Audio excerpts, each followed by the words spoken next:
Well, fantastic race there for the car sales TCR series here at Queensland Raceway. We're about to get set for another big one here for the DEA Performance National Sports Sedans with Tony Ricciardello absolutely champing at the bit to tear the number 5 off and put the number 1 on. It's not going to happen here this weekend, but you get the idea and you get the feeling that he's sneaking his way up on a title hunt with the Tomasi car not fronting up here this weekend.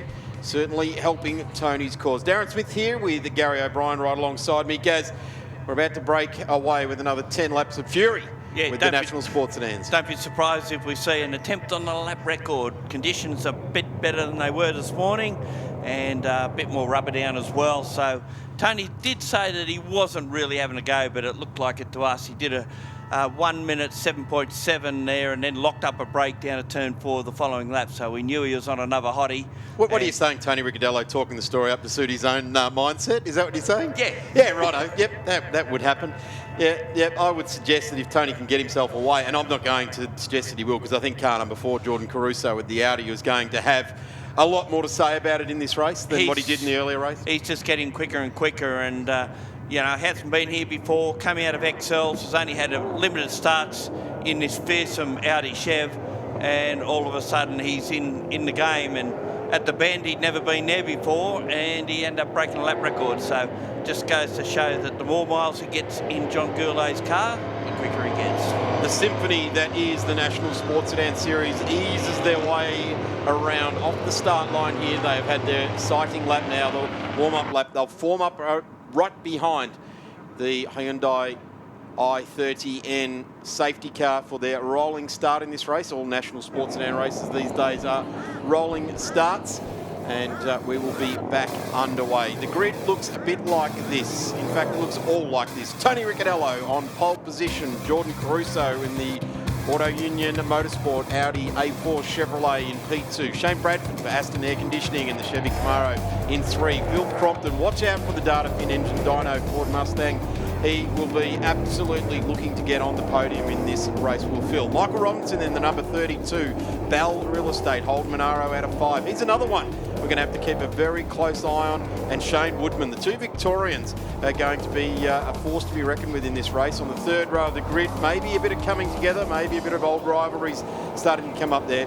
Not really. They're good mates. So Colin Smith, the next one there, and Warren Wadley in the Mustang Trans Am. Great to see him coming along for a DEA Performance National Sports Sedan race. And that's the back of it we see going down there. TA2 car having an extra run, I guess, before their next round, which I believe is in August down at Winton. So as they line up here, rivalry between Woodman and Robinson's been going on for quite a few years. They are good mates. They're not far away in the pits. Robbo was a little bit miffed that he almost had a 4th position sealed until they came across that lap car and unfortunately got in the way and allowed Crompton to resume. He was confident that he was catching Bradford at the same time, which he was. So watch out for the number 32 Silver Monaro there. 8 cars form up the grid. It's like herding cats at the moment, trying to get them all lined up, get themselves in there. And we are looking set for a race start. Car number 5 with car number 4 right alongside the young gun Jordan Caruso, chasing the experienced racer of Tony Ricciardello, and away they go. Have a look at Shane Woodman. He gets a great jump out of that 3rd row of the grid. Colin Smith, huge lock-up. It's a left-hand rear, and he goes to the beach for a holiday right over to the fence there. Keeps it off the fence, gathers it all up, but that was a massive moment for the MR Automotive, Red Monaro, Colin Smith, and he finds his way around the back of the sand trap. We jump away down the back straight now. Here's the start again. Watch for the lock-up on that Monaro. It's a it's a left front. In fact, is that a lock-up or is that some sort of componentry that's letting go there? I've got a funny feeling it's just a lock-up. He's underway again. Very confident coming into this race. They did their quickest times of the weekend in the earlier race, so they were hoping for better to come from that car. But at the moment, he's driving on 50-cent piece, isn't he? That will be rattling his brain out. That's got a very flat spot on it. On a hexagon, isn't it? Rather than a round tyre. Absolutely. Tony Ricciardello now leads this race strongly. Will come around to lead the first lap. 10 laps the journey. And Tony Ricciardello, he has done a massive journey over the last 3 weeks since Tailem Bend. This car went back to Perth unloaded. It's basically had a mechanical rebuild from front to back, entire engine apart and rebuilt by Tony himself and put back in the car. 5 days on the road from Perth to get back over here. If you're not tired at the end of that, you've got to then go racing all weekend long. Boy, that's a massive effort, and at the moment he's driving away. But watch for Jordan Caruso starting to bring the Audi up to speed. It's already a 2-second gap on lap number 1, and further 2.5 seconds back to Shane Bradford. So Jordan fought back hard in the latter part of the previous race today. In fact, he closed the gap on Tony Ricciardello in the dying stages. So let's see how that starts to transpire. Well, as he gets more familiar with the car, he is going to bring the times down in John Goulet's Audi Chev. In the meantime, there's a hot battle now forming for position 3 with Bradford, Crompton and Robertson all battling it out. Not that far adrift to them is Woodman, so it's almost a 4-way battle. But these sorts of things always take a little bit of time to really gel themselves into what we've seen earlier this morning. Certainly they're getting the package right up to temp at the moment. Just having a look at the lap times, it's a 1:09.57 for Tony Ricciardello. He was down in the mid-7s last race, so let's have a look at how we can get down. In fact, it was a 1:07.72, so just above the mid-7s. And let's see if he can push that on. I don't think, Gary, that his mindset is for lap records. I think he just wants to get this round done and dusted. You never know with Ricciardello, because when he said, no, we weren't chasing any sort of lap records, he said, but the track will be better this afternoon. He did say that, actually, when I was speaking to him just about half an hour ago. And he did say that, yeah, it's going to come back to us this afternoon. Depends if how much more heat we get into it. So, yeah, the wily fox. And that dirty smoke out of the back is all to do with the tune that the cars are running, since they're not running that avgas anymore, running an unleaded racing fuel. And in that car, it's the ELF racing fuel. And it's looking very good. That transfer of weight on that Alpha as it hits the brakes, the front splitter smacks on the ground.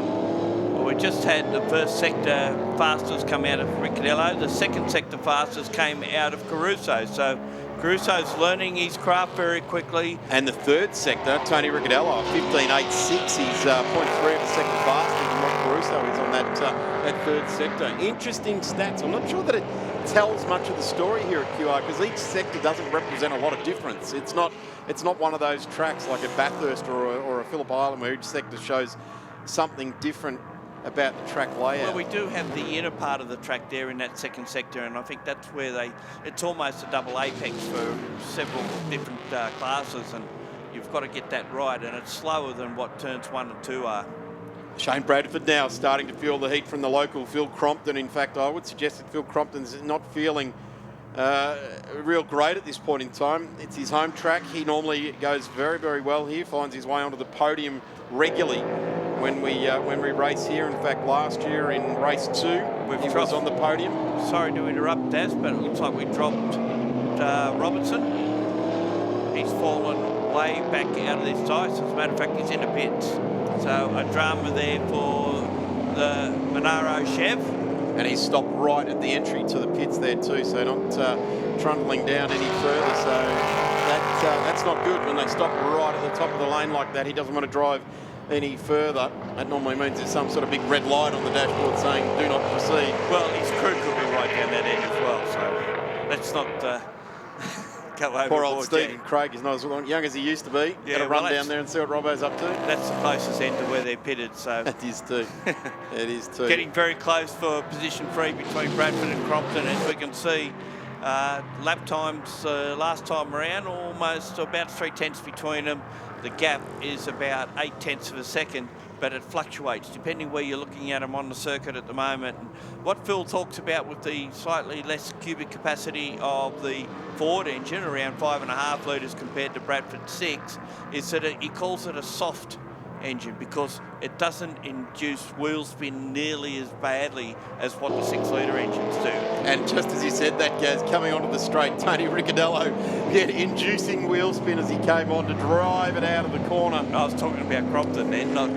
2.95 seconds. Jordan Caruso's blazed back now. It was at the 3.5, now 2.95. So he's making it up in only one sector of the lap at the moment, Jordan, and it's that middle sector where he's managing to just eat away at that gap that this car, Tony Ricciardello, has got on the lead. In saying that, Tony on the last lap had his fastest middle sector, but he was slow on sector 1 and sector 3. So it is all about analysing those thirds of the lap. And Jordan Caruso heads off out after this guy. It's 2.91 now, so ever so slowly. We're at half race distance already. And Tony Ricciardello has just had that lead chipped back. And this is exactly what happened in race 1 earlier today. The Audi started to chip away at the lead, 2.72 now. Another quicker sector for the race in sector 2 for Caruso. So that's where the strong part of the lap is for our second place car and driver combination, is in sector 2. And in saying that, we've just seen the fastest lap of the race go to Caruso at 108.398, opposed to Ricciardello's 108.424. And it was Ricciardello's best lap of the race so far too, so they've both picked the pace up. Yeah, so when they start dropping into the 7s, shouldn't be too far away. Yeah, meanwhile, it's just both got around Wedley down the back straight, so that's handy to get the lap car out of the way. Still, the battle goes on for third spot between Bradford and Crompton. And then we've got to get back to Woodman, who can't seem to stick with him right on this occasion. One of the best television angles in Australian motorsport. The Audi, the Alpha Sports Sedan, the Audi Sports Sedan, tail end shot of them really tells the story. Who can forget a couple of seasons ago, the pair of them coming out side by side out of that corner. Awesome stuff. In the meantime, time's off a little bit on this lap, so maybe they're past their best on their tyres. Interesting though, now Tony Ricciardello's arrested the charge of Caruso. It's now 3.22 seconds, the lead from the Alpha as it crosses the line to complete lap number 7, and the Audi gets to the line, so it's now at 3.5 seconds. So Jordan Caruso had the ascendancy, is now just being chipped back a little bit by old 10 times, the driver of car number 5. It's going to be a mouthful getting 11 times out, isn't it? Yeah. Actually went into the Guinness Book of Records. Was that the eighth championship? 8th, yeah. He's had 2 more since then. Well, can you imagine car 1 with its 11th championship, triple 1? Wow. Let's not put the moz on Tony Ricciardello just yet. They've got a lot of work to do. Well, you've cursed him. If he doesn't finish now, it's your fault. Right. I don't want to have to apologise to Basil or Les Small down in his corner on that one. That's not something I want to do. Yeah, Tony probably be more appeased. And he'll come and find me. Whereas Les will be after you. That's it. What's new? What's new, pussycat? So, good race here. Look at this. It's been a big challenge now from Crompton down the inside of Bradford. Gee, he lined him up from a long way out. And that wasn't even a dive bomb. I think that was Bradford had lost a bit of forward motion there. I think that was a tester, just to see what he could do when he has to. Well, I'll tell you what, he's certainly got what he needs there, Crompton. Absolutely. Certainly not a guy that we would see do a Hail Mary type of move, but certainly finding out what he's got underneath him to be able to get through on Bradford. And at the moment, the lap times are saying that Crompton is absolutely on the charge, as is Jordan Caruso. He's now reset the fastest lap of the race, but all that's done is brought the gap back to 3.1 seconds between Tony Ricciardello and Jordan Caruso. Crompton taking a different line to Shane Bradford. This will be interesting down at turn 3. 2 Trans Am spec cars, one built in the USA many years ago. The Camaro from Riley Scott out of the US. The Mustang built locally to the Trans Am spec rules. Of course, that means the engine has to sit in front of the firewall. They run a 9-inch Ford diff at the back. Whereas this car, you see it's got the Chev moved back into the driver's cabin to a degree and runs a transaxle at the back. Certainly does. Just watching Colin Smith getting out of the way of the 2 leaders coming charging on through. The lead dropped to 2.9. It's back to 3.2 on that lap alone. So different strengths in the sectors again, but Tony Ricciardello still holding around about a 3-second lead, and he has done ever since the second lap of this race. So he's got that Craig Lowndes type of effect on cold tyres, able to go out and do the dance and operate off his fingers and toes and gingerly get around those first few laps, establish the lead, and then just manage it all the way to the end of the race. We're on the final lap now. Well, 1/3 of this lap left to go. I think what you're saying, Daz, is right, that you have to get your get your coordination, everything right on that opening lap, because if you're behind, as we've seen Tony in the past, you can't make it up. Big charge here from car number 5 from B&M Ricciardello Motors. Up to the final corner, turn 6 here at Queensland Raceway. Comes around in the very familiar silhouette of this Alfa Romeo. Chevrolet Power charging to the line. There's the checkered flag. It's another race win for Tony Ricciardello. Not too far behind. In fact, the best gap since about lap 3, 2.67 seconds later is Jordan Caruso in the Audi Chev. John Gourlay owned and prepared car. And there is the shot of that Alfa Romeo. The stake eyes, headlights on it. Just gingerly cruising back up the back straight. Getting everything down from the roaring temperatures. It'll be like a kiln in there at the moment. Shane Bradford gets across the line in 3rd spot. Phil Crompton just behind him in 4th. Those two were at it all the way, and it was just 0.6 of a second, the gap between the pair of them at the end. And then, of course, we're still waiting for Shane Woodman to come onto the straight. Small field, but a quality one. Comes home in 5th spot. Colin Smith will be 6th across the line. There it is. Wedley. Tony Ricciardello Racing wins by 2.67 seconds over Jordan Caruso. Shane Bradford home in 3rd. Great to have Shane back regularly on the DEA Performance National Sports Sedans calendar. Phil Crompton home in 4th, and Phil won't be entirely happy with that. He'd be happy to get to the end of the race, but would like to be on the podium. Shane Woodman, Colin Smith, Warren Wadley home in the Mustang, and unfortunately Michael Robinson in Bell Real Estate in the Holden Monaro did not get to the finish of that one. We'll go to Greg Rust.